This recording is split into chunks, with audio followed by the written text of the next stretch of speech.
Fala pessoal, tudo bem? Eu tenho atendido ao longo dos anos aí diversos casais, a gente tem acolhido e alguns a gente tem tido bastante êxito. O grande problema é que a maioria dos casais, quando eles vão procurar uma ajuda, tanto uma ajuda clínica como uma ajuda pastoral, o casamento, a relação, ela já está tão fragmentada, tão fragilizada, e eu acho que o maior problema é quando o limite do respeito ele é ultrapassado.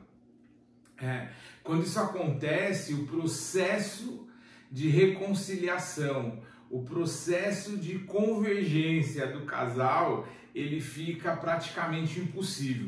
Eu acho que o grande problema nos relacionamentos principalmente essa nossa geração, são os movimentos egóicos, né? Ou o egocentrismo. É interessante que, cara, 100% dos casais, quando nos procuram, eles trazem a seguinte questão. A gente senta com a esposa ou com a namorada, a noiva, para conversar, e ela fala, olha, o problema é que o meu marido, meu noivo, é narcisista. E aí depois a gente senta com o marido e tal, o parceiro, enfim, e uma das grandes reclamações, ela é narcisista. A gente banalizou essa ideia de narcisismo. O que a gente acha que é narcisismo, na maioria dos casos, é um egoísmo, né? A gente tem dificuldade. O Byung-Chul Han é um filósofo coreano que ele fala sobre essa dificuldade que a gente tem de conseguir enxergar o outro. O grande problema é que o divórcio ele já começa no namoro. A gente não consegue entender os sinais. Por quê? Porque a gente fica presos em fantasias e idealizações. Então a gente fica procurando o marido ideal, o trabalho ideal, né? O casamento ideal, a igreja ideal, mas a gente vive no mundo real. E o mundo real é um mundo que tem muitas possibilidades, mas o ideal ele só funciona na mente. Eu separei alguns 10 motivos que são os recorrentes nos processos de divórcio. Eu queria compartilhar rapidamente com vocês. Problemas de comunicação. Cara, problema de comunicação é muito sério, muito sério. E quais são os ruídos da comunicação? Um dos ruídos é a internet. A gente fica conectado 100% do tempo. E parece que a gente está conectado com todo mundo, mas eu acho que nós somos a geração a que menos se comunica. A gente desaprendeu a comunicação. E o maior problema no relacionamento conjugal, e aí tem o segundo item, que é a falta de intimidade. Hoje é muito fácil eu chegar e arrancar a roupa para uma pessoa e ter sexo com ela. Mas é muito difícil eu desnudar o meu coração. Eu demonstrar minhas fragilidades, minhas carências, meus medos, até porque muitas vezes eu não conheço. Essa ideia da metade da laranja, da tampa, a panela ela é desse tamanho, a tampa ela é fininha assim. Então percebe que já é desigual ser a tampa da panela de alguém? Se você parte uma laranja, se você e tenta unir de novo essa laranja, você nunca vai ter uma laranja inteira. Então não existe metade da laranja. Um casamento bem sucedido é um casamento onde tem dois inteiros. A integridade, ela é o princípio, né, da união, do casamento. São dois inteiros que vão construir algo maior. Então a gente precisa exercitar essa intimidade. Então a primeira coisa que o casal quer hoje a gente ouve muito isso, né? Pô, mas como que eu vou casar se eu não sei como é na cama, né? Como que eu vou gostar daquele menino, daquela menina se eu não beijei para saber como é?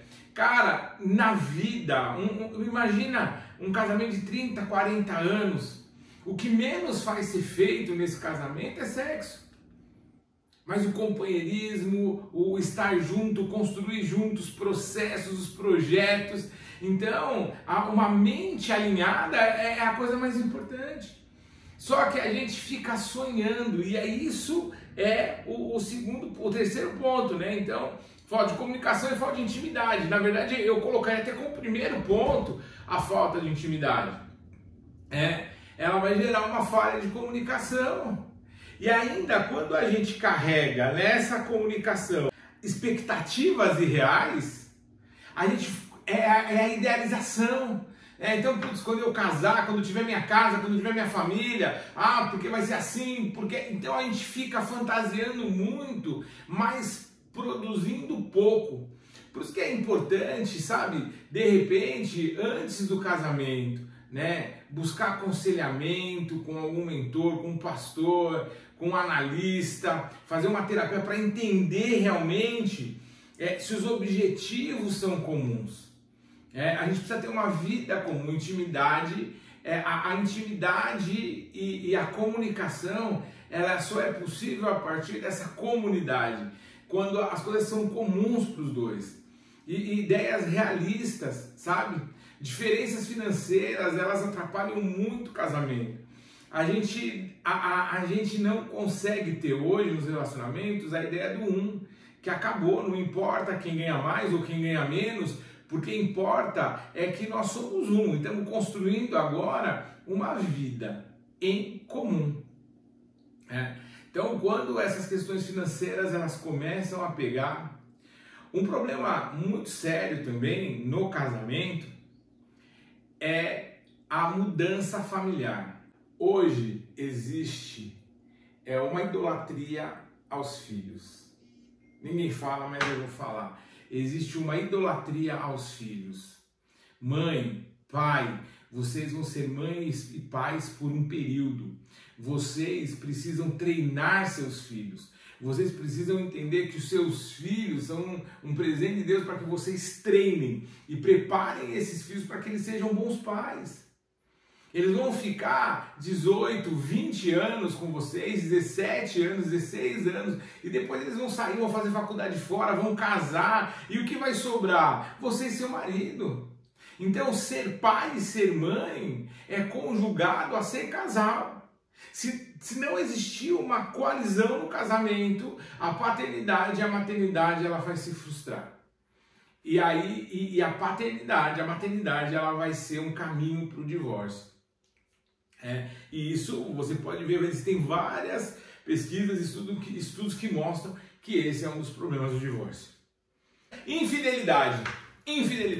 Às vezes, olha só, acontece muito. Eu também coordeno uma comunidade terapêutica, né? Então o cara chega lá e fala: eu posso usar droga, mas eu amo minha família, eu sou fiel à minha esposa, eu nunca traí. E eu falo: seu traidorzinho vagabundo, quantas vezes você deixou ela sozinha na cama para passar a noite usando droga, para passar a noite bebendo? Eu sou infiel quando eu minto sobre as minhas finanças para o meu parceiro, para a minha parceira. Eu sou infiel quando eu manipulo as relações. Eu sou infiel quando eu acabo fazendo fechamento com a minha mãe ao invés de com o meu marido, com a minha mãe ao invés de com a minha esposa.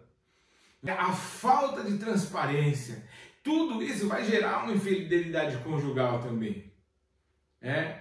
O grande problema que eu vejo é que a traição, na maioria dos casos, a não ser quando ela começa a tornar um processo repetitivo, mas a traição, na maioria dos casos, ela não gera fim de relacionamento. Sabe por quê? Porque é muito custoso o divórcio, né? Eu não falo só financeiramente. Separar, sabe, destruir tudo que estava ali sendo construído. Então, às vezes existe, e tem o afeto também, né? Então o casamento pode resistir a isso, mas quando a traição ela é a cereja do bolo, sabe, por todos esses outros itens que eu falei, aí não tem jeito. Não tem jeito. E eu entendo, né, como pastor, além de terapeuta, que o casamento vivido a três, quando o Espírito Santo é convidado para participar do casamento, aí a coisa flui, sabe?